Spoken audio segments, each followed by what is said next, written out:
Olá pessoal, estamos aqui para mais uma aula. Vamos continuar falando sobre ondas.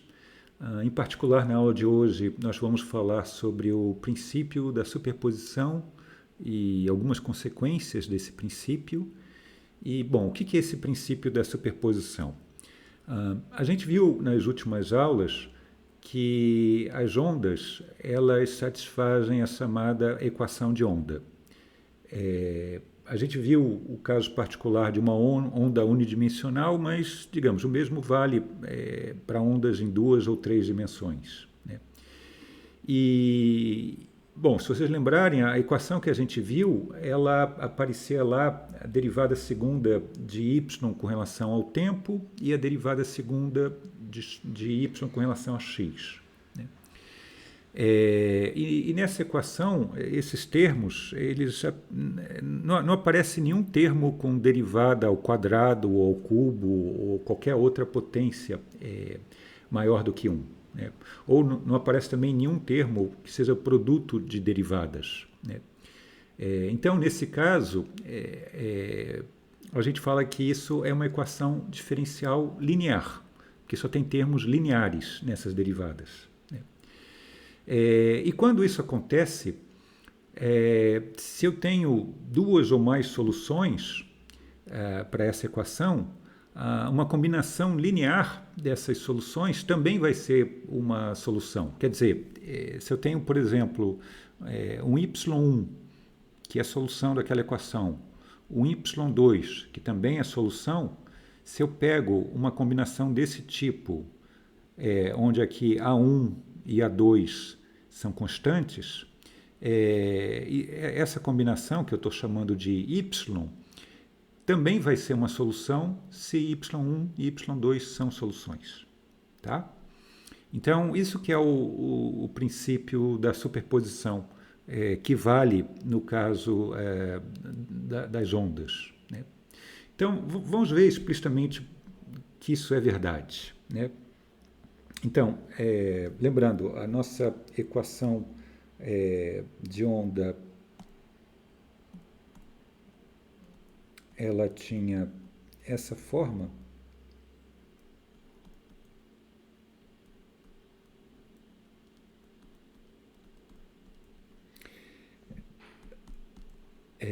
Bom, então a princípio eu tinha lá que tanto, eu vou colocar aqui um i, onde esse i pode ser 1 ou 2. Quer dizer, eu tenho tanto esse y1 quanto esse y2 satisfazem exatamente essa equação daqui. Tá? O que eu quero mostrar agora é que esse y também vai satisfazer essa equação. Tá? Então, vamos ver isso.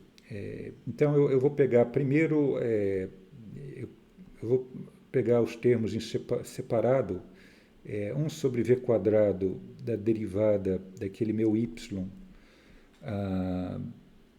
ver quanto isso vale. Né? Então, isso aqui vai dar 1 sobre v quadrado de... Bom, aqui como ali A1 é uma constante, A2 também, eu posso colocar para fora da derivada.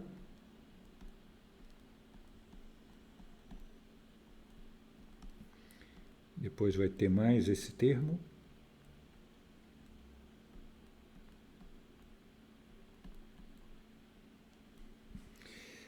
Bom, agora vamos calcular os termos da derivada de y com relação a x. Escrever em termos do y1 e y2. Né? Então, a derivada segunda de y com relação a x vai ser... Bom, mais uma vez eu posso colocar A1 e A2 para fora das derivadas.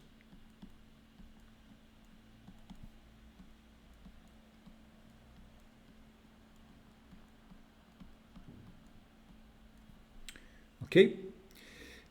Agora eu quero ver se o y satisfaz uma equação desse tipo. Então, para fazer isso, eu vou pegar esse termo daqui e subtrair desse termo e ver o que isso dá. Né? E, obviamente, isso é igual a pegar o que está aqui do lado direito dessa equação e subtrair do que está do lado direito dessa equação, né? Então, vamos fazer isso. Então, eu tenho 1 sobre v quadrado, derivada segunda de y com relação ao tempo, menos a derivada segunda de y com relação a x. E vamos ver quanto que dá isso, né? Então, vai ser tudo que está aqui menos tudo que está aqui, né? Mas eu vou pegar já de uma maneira ordenada, eu vou pegar então esse termo menos esse e esse termo menos esse, né? Então vai ficar, bom, quando eu pegar todo esse termo menos esse, eu já posso colocar esse A1 em evidência. Então vai ficar 1 sobre v quadrado, a derivada de y1 com relação ao tempo, depois esse outro termo.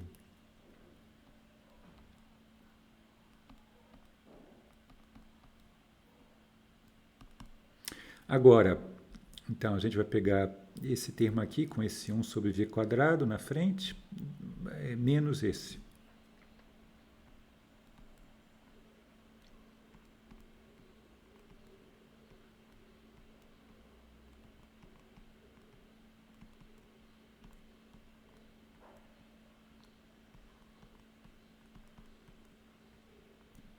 Tá legal? Bom, agora, a gente tinha visto, está escrito aqui, né, que exatamente essa combinação aqui para o y1, como y1 é solução da equação de onda, isso aqui satisfaz exatamente essa combinação igual a zero. Quer dizer, tudo isso aqui é zero. E aqui também, como y2 é a solução da equação de onda, significa que essa combinação aqui, que é exatamente o que está aqui, né? Essa combinação aqui tem que ser zero. Então, a gente concluiu que o y também satisfaz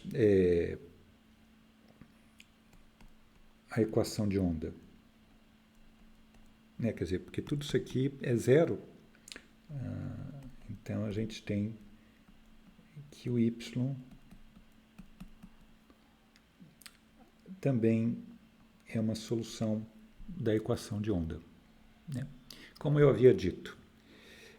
Bom, quais são as consequências desse resultado? As consequências, tem várias consequências. A primeira consequência, a gente pode usar um resultado lá do Fourier,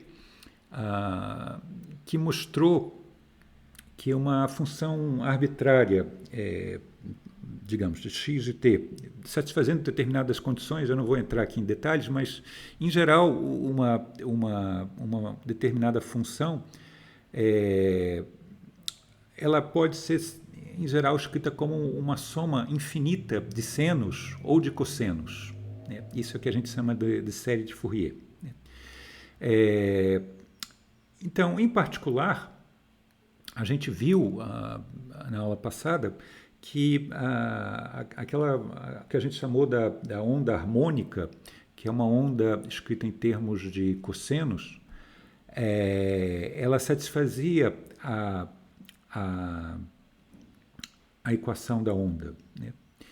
E, portanto, a gente, usando esse resultado do Fourier, a gente vai poder escrever uma onda arbitrária, um f de x mais ou menos v de t, ela vai poder ser escrito como um somatório de ondas harmônicas, né? Porque as ondas harmônicas satisfazem a equação de onda, portanto, a soma, o somatório dessas ondas harmônicas, pelo princípio da superposição, também vai satisfazer, né? Então, esse é um resultado bastante importante que eu já tinha falado antes, né? Que essas ondas harmônicas podem ser pensadas como uma espécie de átomos. Qualquer outra onda pode ser escrita como uma combinação daquelas ondas harmônicas, né? Então, isso é um resultado bastante importante, né? É, Agora, uma outra consequência desse princípio da superposição é a chamada interferência. Nós podemos ter nas ondas, quando nós temos duas ou mais ondas, a gente pode ter interferência entre essas ondas e essa interferência pode ser destrutiva ou construtiva, né? Então, por exemplo, aqui eu coloquei, digamos, duas ondas. Aqui na realidade é um pulso triangular. Ele está vindo da direita para a esquerda com uma determinada velocidade e aqui e ele está vindo, digamos, na parte de cima da posição de equilíbrio. E aqui é um outro pulso no sentido oposto e ele está vindo com uma amplitude negativa, né? E aqui eu estou supondo que essas duas amplitudes têm mesmo um módulo, mas só que uma é positiva e outra é negativa, né? E aí o que acontece é que quando esses dois pulsos, quer dizer, só esse pulso aqui, ele satisfaz a equação da onda.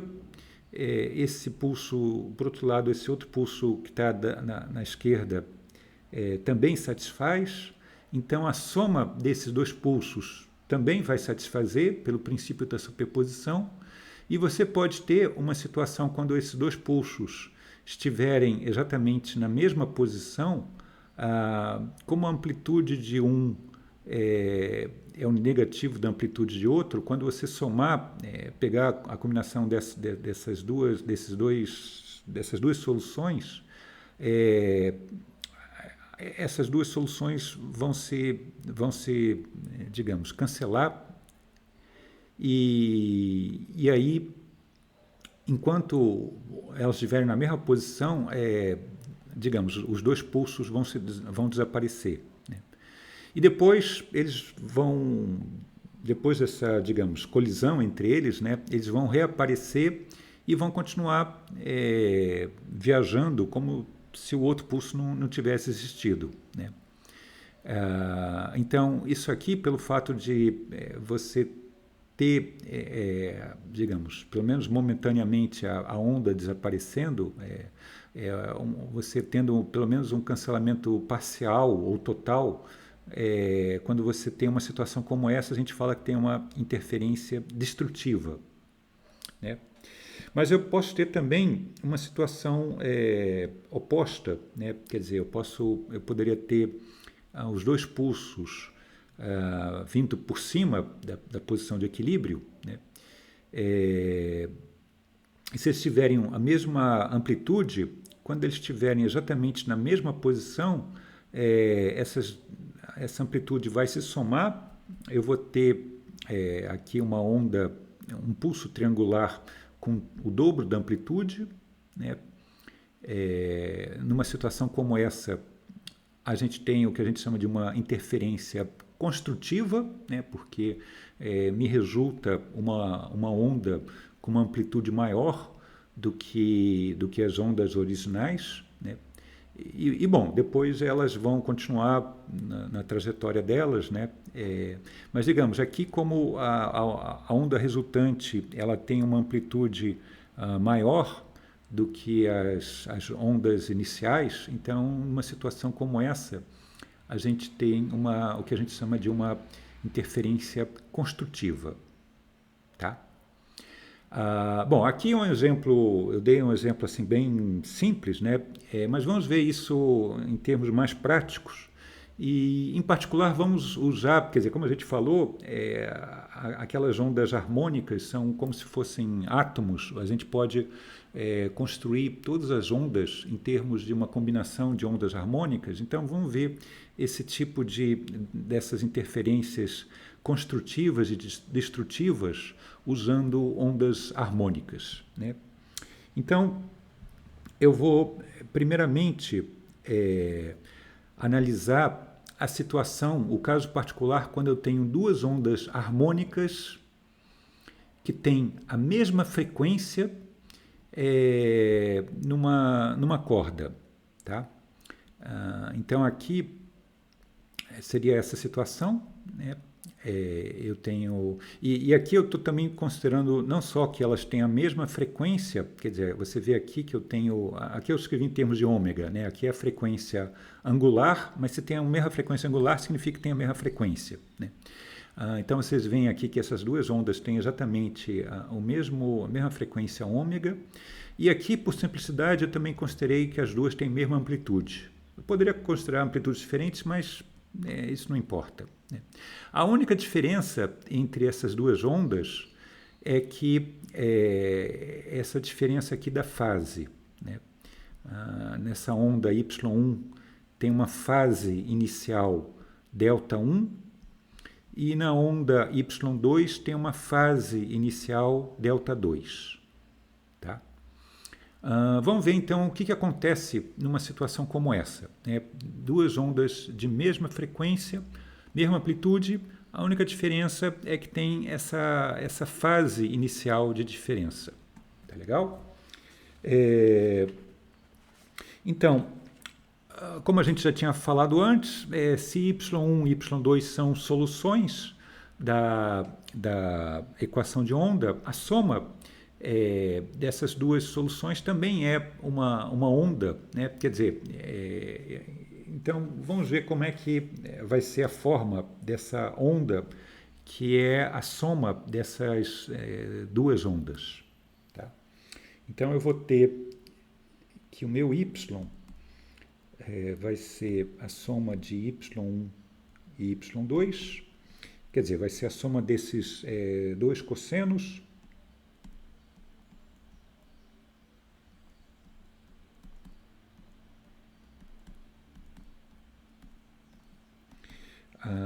agora, o que eu vou querer fazer vai ser o seguinte, quer dizer, aqui eu estou com a soma desses dois cossenos, mas não é muito claro qual é a forma dessa onda, né?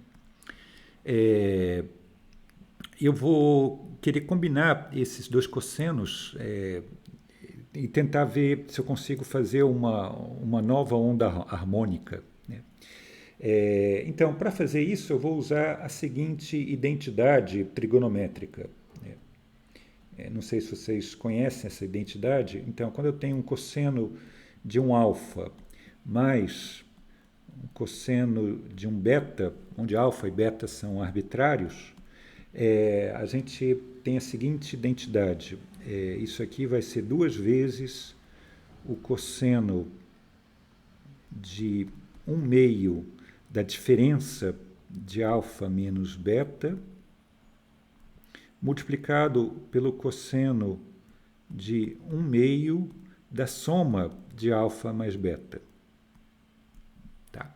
Isso, como eu falei, é uma identidade trigonométrica, né? Então vamos usar essa identidade considerando, digamos, que esse argumento aqui seja alfa e esse outro argumento desse segundo cosseno seja o beta, né? Então a gente vai ter o seguinte, o meu y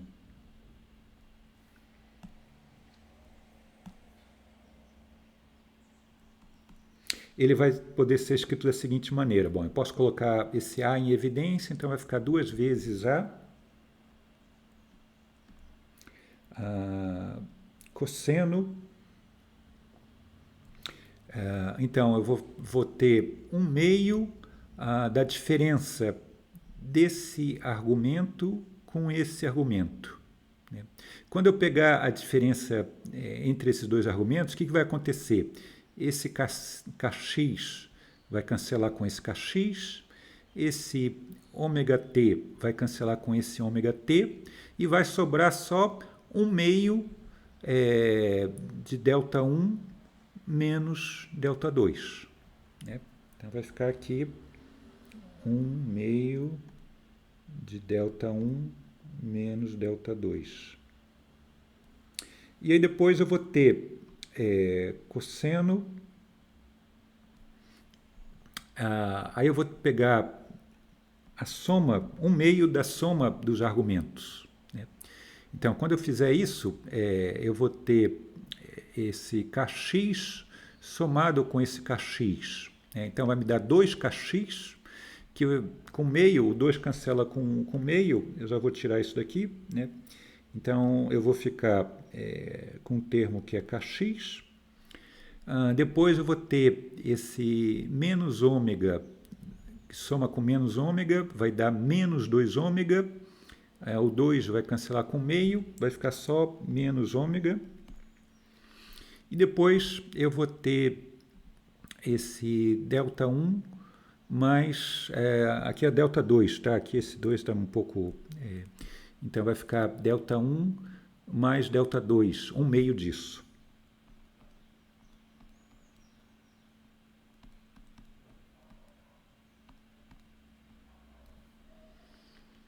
Ok? Então vocês veem o seguinte, o que aconteceu aqui? Eu voltei, esse termo aqui, ele tem a forma exatamente como a forma geral de uma onda harmônica, né? A única diferença, bom, eu tenho essa diferença aqui, essa fase é diferente dessas aqui, mas tudo bem, isso é só uma diferença dessa fase inicial, né? Essa parte aqui da kx menos wt é igual, né? Agora, a outra diferença, que essa realmente é bem importante, é que eu tenho esse coeficiente na frente do cosseno. Vocês veem que ele é bem diferente do que está aqui, né? Quer dizer, eu tenho um coeficiente, tudo isso aqui é constante, né? É um coeficiente constante, né? Mas esse coeficiente depende do cosseno da diferença dessas duas fases, da fase delta 1 e da fase delta 2. Né? Então, o que eu obtive, quando eu pego a soma dessas duas ondas harmônicas, eu pego uma nova onda harmônica com uma nova amplitude. Né? Então, isso aqui seria uma nova amplitude.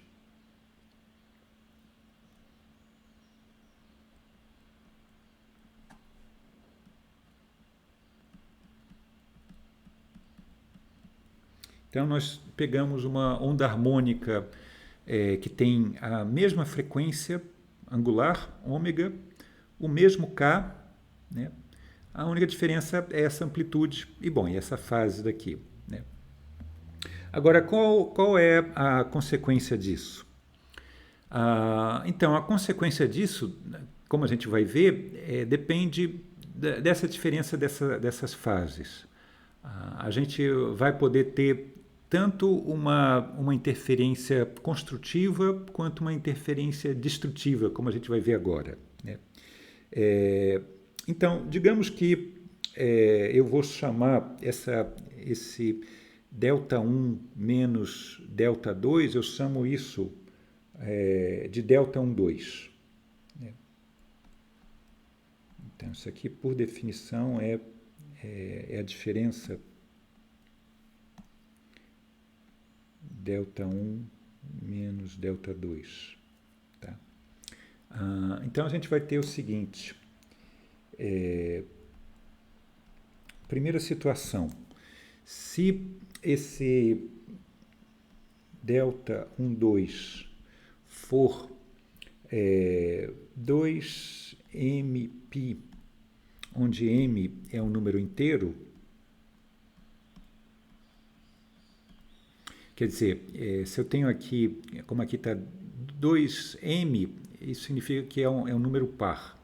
Se essa diferença, delta 1 menos delta 2, for um número par multiplicado por π, o que vai acontecer? É só jogar aqui nessa expressão, a gente vai ter cosseno de 1 meio de 2mπ, esses dois se cancelam, vai ficar cosseno de mπ, né, onde m é um número inteiro. E vocês sabem que o cosseno de um número inteiro de π, isso vai dar mais ou menos 1. Né? quer dizer, é cosseno de 0, π, 2π, 3π, 4π, 5π, etc. Bom, pode ser também negativo, né? E então, nesse caso, a gente vai ter o seguinte, a minha onda, quer dizer, tudo isso aqui, esse cosseno aqui vai ser mais ou menos 1, né? Não importa se é mais ou menos, né? Mas eu vou ter uma onda que vai ter o dobro da amplitude, né? Porque agora essa minha onda, a amplitude dela vai ser 2 vezes A, né?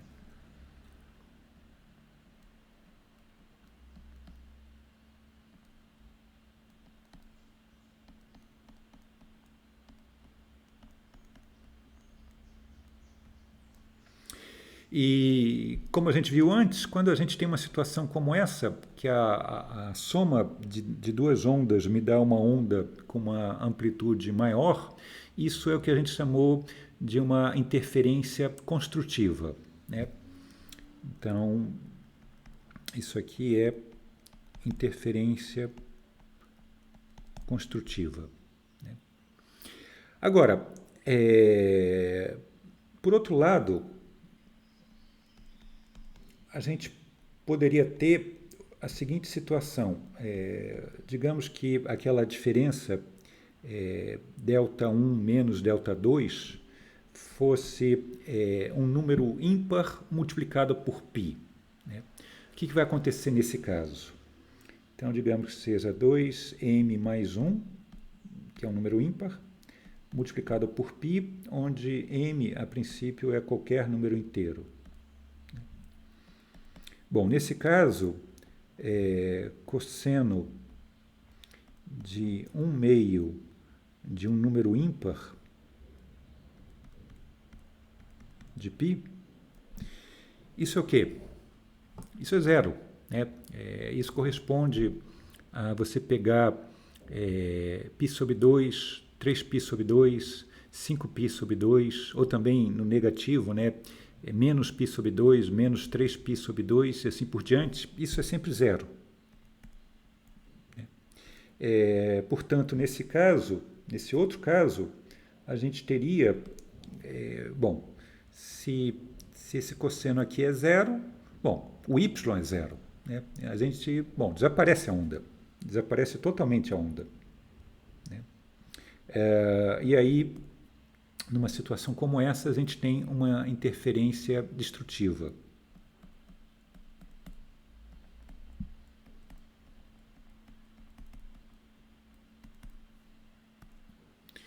Ok? Então, dependendo, quer dizer, nessa situação que a gente viu, né, duas ondas, elas têm a mesma frequência e elas, eu esqueci de mencionar, elas estão viajando no mesmo sentido, tá? Esse é um detalhe que eu acho que eu esqueci de mencionar, né? Como que eu sei que elas estão no mesmo sentido? Porque você vê esse ômega é kv, a velocidade está aqui dentro, né? E o fato de eu ter aqui o mesmo sinal significa que elas estão viajando no mesmo sentido.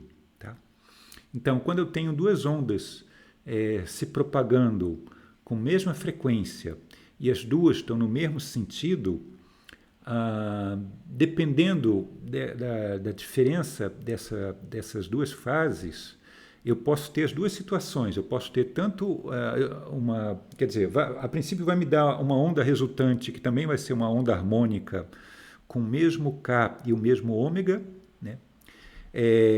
Mas a amplitude dessa onda resultante, ela pode ser tal que a gente tenha ou uma interferência construtiva ou uma interferência destrutiva, né? Então, essa é a situação quando a gente tem essas ondas indo no mesmo sentido. Agora, vamos ver o que acontece na situação quando eu tenho ondas propagando em sentidos opostos, né? Então, na situação de ondas em sentidos opostos, a gente vai ter uma situação bastante interessante, né? Então, digamos, mais uma vez, eu vou considerar duas ondas com mesma amplitude, A. Aqui, ao invés de colocar cosseno, eu estou usando seno, tanto faz. A diferença de um seno para um cosseno, como a gente já falou, é só uma diferença de fase. Mas aqui, nas contas, é mais conveniente usar o seno. Tá? Então, como eu estava falando, essas duas ondas elas têm a mesma amplitude, o mesmo K, o ômega também é igual, quer dizer, a mesma frequência, mas a gente tem que elas estão em sentidos opostos, porque essa onda Y1 está com sinal mais aqui, na frente do ômega t, do termo ômega t, e essa outra onda ela está com sinal menos na frente do ômega t. Então, por isso que aqui eu tenho ondas viajando em sentidos opostos. Vamos ver agora o que acontece com a onda resultante dessas duas. Então, a minha onda resultante é a soma dessas duas ondas. Bom, já posso colocar um A em evidência. Então, eu vou ter a soma desses dois senos.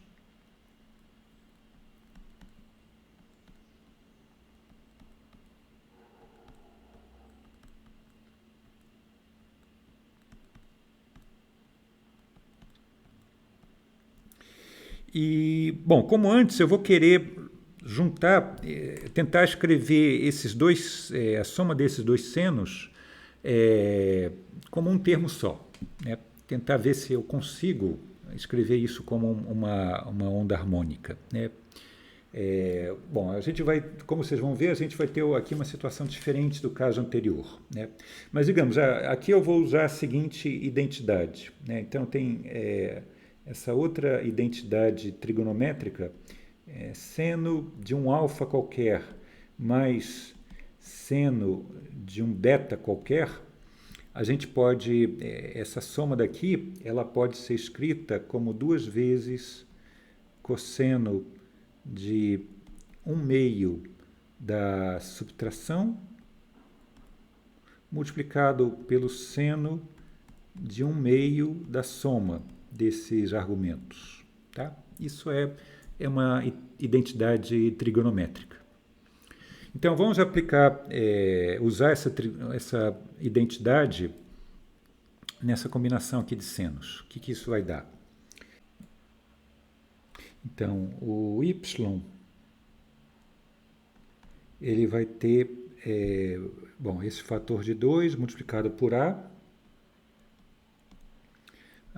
Aí depois vou ter cosseno de 1/2 da diferença dos argumentos. Então, vai ficar esse kx menos kx, cancela. Depois vou ficar com o termo ômega t menos ômega t, menos com menos dá mais, então os termos se somam, vai ficar 2 ômega t, o 2 cancela com meio, então vai ficar somente cosseno de ômega t. E aí depois vou ter esse outro termo daqui, seno de 1/2 da soma. Então, quando eu somar, eu vou ficar aqui com kx mais kx, dá 2kx. O 2 cancela com meio, então vai ficar seno de kx. E depois vou ter ômega t mais menos ômega t, que eles vão se cancelar. Então, só vai me sobrar esse termo daqui, esse kx. Então, a minha onda, vocês veem que ela tem uma forma curiosa. Ela não tem, digamos, aqui a parte, não aparece o x junto com o t, numa combinação x mais vt ou menos vt. Você tem esse termo aqui com o x, esse seno com x e esse cosseno com t, separados. Então, a primeira observação é essa, que essa minha onda, bom, primeiro eu estou falando que ela é uma onda porque ela é uma soma de duas soluções da equação de onda. Então, como a gente já viu antes, isso aqui também é uma solução da equação de onda. Portanto, isso é uma onda, né?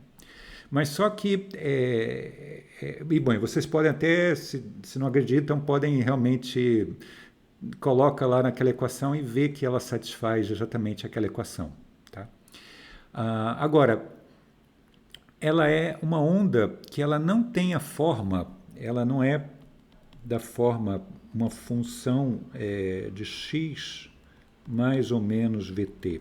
Ela não tem aquela forma tradicional que a gente obteve quando a gente tinha, considerando uma onda que movia com uma velocidade v, o que a gente chama em geral de uma onda progressiva, né?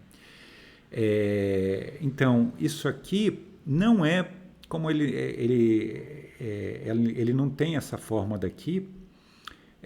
Isso aqui não é o que a gente chama de uma onda progressiva, tá? Então, essa minha solução, deixa eu colocar aqui. Então, essa aqui é a minha nova solução. Ela não é da forma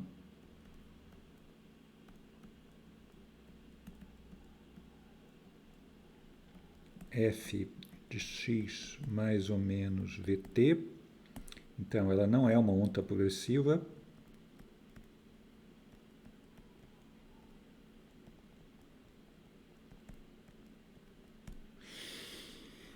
E como ela não é uma onda progressiva, que está se movendo ou para a direita ou para a esquerda, a gente fala que isso é uma onda estacionária, tá?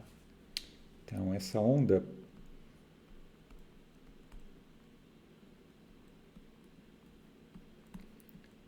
é chamada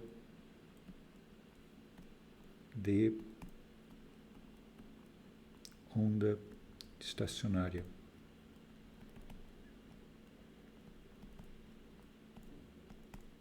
Tá legal? Então, a gente tem, bom, essa é a primeira observação. Uma outra observação interessante é a seguinte. Bom, eu tenho esse termo aqui, que ele é um termo, bom, como estava nas ondas anteriores, mas está faltando, aqui só está kx e não tem o termo mais ou menos ômega, né? Então, por isso que eu falei que isso aqui seria uma onda estacionária, como se tivesse, é uma onda parada, né? E a outra coisa interessante é que a gente, como no outro caso, a gente pode interpretar esse coeficiente aqui na frente desse seno como sendo uma espécie de uma nova amplitude. Então, tudo isso aqui seria a amplitude dessa onda.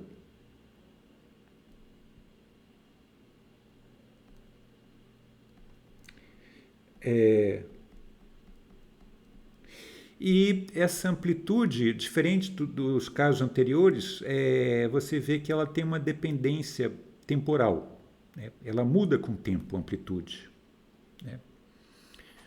Então, vamos ver como que isso acontece. Eu vou pegar diferentes instantes, como tirando uma fotografia dessa onda em diferentes momentos e ver o que está acontecendo nessa chamada onda estacionária, né? Então, eu escrevi aqui novamente a onda, aquela onda que a gente tinha obtido, né? E vamos ver ela em diferentes instantes de tempo. Então, no instante t igual a zero, o que vai acontecer? Bom, se eu coloco aqui t igual a zero, esse cosseno daqui vai dar 1, então a minha amplitude vai ser 2a, eu vou ter a minha onda vai ser 2a seno de kx. Então vai ser assim a minha onda, né? E a gente tem esses pontos aqui, são os pontos onde esse seno é zero. E, bom, se o seno é zero, a onda toda é zero nesses pontos, né? Então, esse aqui corresponde ao que a gente chama dos nós dessa onda. Tá legal? E os pontos onde a onda é máximo ou mínimo, a gente chama esses pontos de antinós. Agora, vamos pegar um instante seguinte. Vamos considerar um instante π sobre 3 ômega. Se a gente coloca esse π sobre 3 ômega aqui dentro, esse ômega cancela com esse ômega, vai ficar cosseno de π sobre 3. Cosseno de π sobre 3 é meio, o meio cancela com esse 2, eu vou ficar com a minha amplitude sendo só A. Né? Então, volta a ter aquela minha onda, mas agora com metade da amplitude. Né? A amplitude agora é só A. Né? Mas notem que, como a gente continua tendo o mesmo seno, a gente vai continuar tendo que essa minha onda, ela vai ter os zeros dela nos mesmos lugares. Esses pontos que eu chamei de nós, eles estão fixos. Né? Eles sempre acontecem exatamente nos mesmos pontos, onde esse seno aqui é zero. Né? Bom, avançando no tempo, a gente pode pegar agora um instante π sobre 2 ômega. Né? Se eu boto aqui nesse cosseno, mais uma vez o ômega aqui em cima cancela com o ômega aqui embaixo, vai ficar cosseno de π sobre 2. Cosseno de π sobre 2 é zero. Né? Então, a amplitude dessa onda é zero. Bom, a onda inteira vai ser zero. Né? Então, eu desenhei aqui um risco na horizontal. A minha onda, nesse instante, bom, ela desaparece. Né? Bom, em particular, os pontos que são zero continuam sendo zero. Né? Os nós continuam lá naquele mesmo ponto. Nas mesmas posições. Né? Aí depois, em outro instante, um instante posterior, um instante 2π sobre 3 ômega, colocando agora nesse cosseno, vai ficar cosseno de 2π sobre 3, isso aqui é 120, isso aqui vai dar menos meio, o 2 cancela com meio, vai ficar menos A. Né? Então, eu vou ter agora, devido ao fato de eu ter o sinal de menos, isso vai fazer com que agora a minha onda, ao invés de começar para cima, ela vai começar por baixo. Né? Ela vai ser uma onda de amplitude A, mas começando agora por baixo. Né? Mas, mais uma vez, os pontos, os nós, continuam nas mesmas posições, né? Porque sempre aquele seno ele fica sempre inalterado. Né? Então, se a gente colocasse todos esses gráficos que eu fiz, um em cima do outro, e colocando outros, né, o que a gente veria algo dessa maneira. Né? Eu teria a minha onda mudando sempre a frequência, a amplitude, né? Algumas vezes por cima, começando algumas vezes por cima, começando algumas vezes por baixo, mudando a amplitude, mas sempre os nós iam estar sempre na mesma posição, fixo nas mesmas posições. Tá? Aqui eu coloquei, isso aqui é uma fotografia real, né? Isso aqui é uma fotografia de uma onda estacionária com diafragma da máquina fotográfica aberta. Né? E aqui você vê claramente que esses pontos de nó, esses nós estão fixos naquelas posições. Né? Tá? Então, isso é uma característica bastante importante. Agora, quais são essas posições onde ocorrem esses nós? Né? Bom, a posição onde ocorrem esses nós quando aquele seno de Kx é zero. Né? E, bom, para o seno de Kx ser zero, significa que esse Kx tem que ser um múltiplo inteiro de π. Né? Aí eu posso inverter o K, eu passo aqui para baixo. Então, as posições que ocorrem aqueles nós são essas aqui. Nπ sobre K, onde esse N é qualquer número. Aqui eu coloquei só números positivos, mas pode ser também números negativos. Né? 0, mais ou menos 1, mais ou menos 2, mais ou menos 3, mais ou menos 4, assim por diante. Tá? Agora,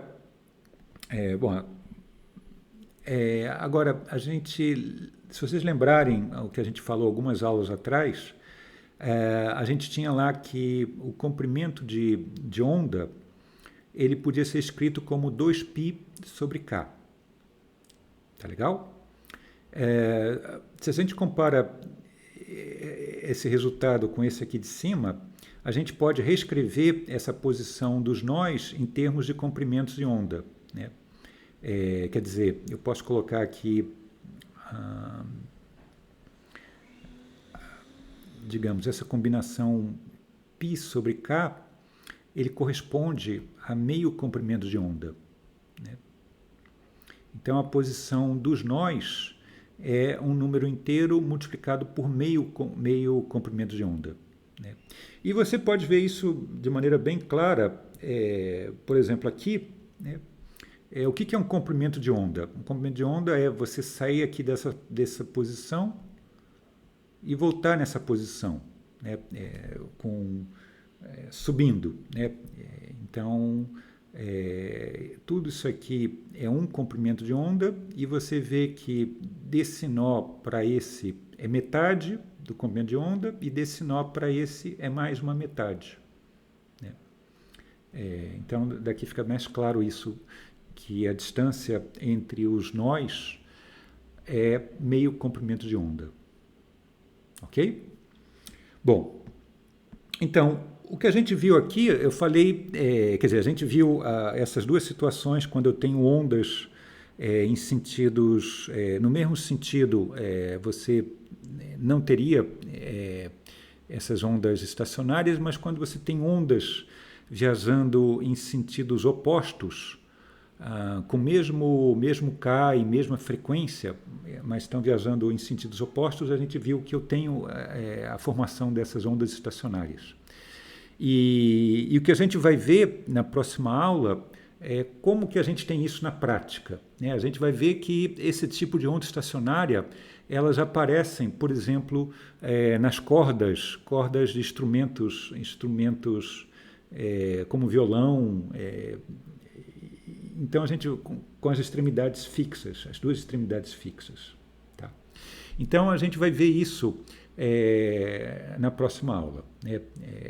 Em situações concretas onde aparecem essas ondas estacionárias. Bom, então tá. Então, a gente fica por aqui. Nos vemos na próxima aula.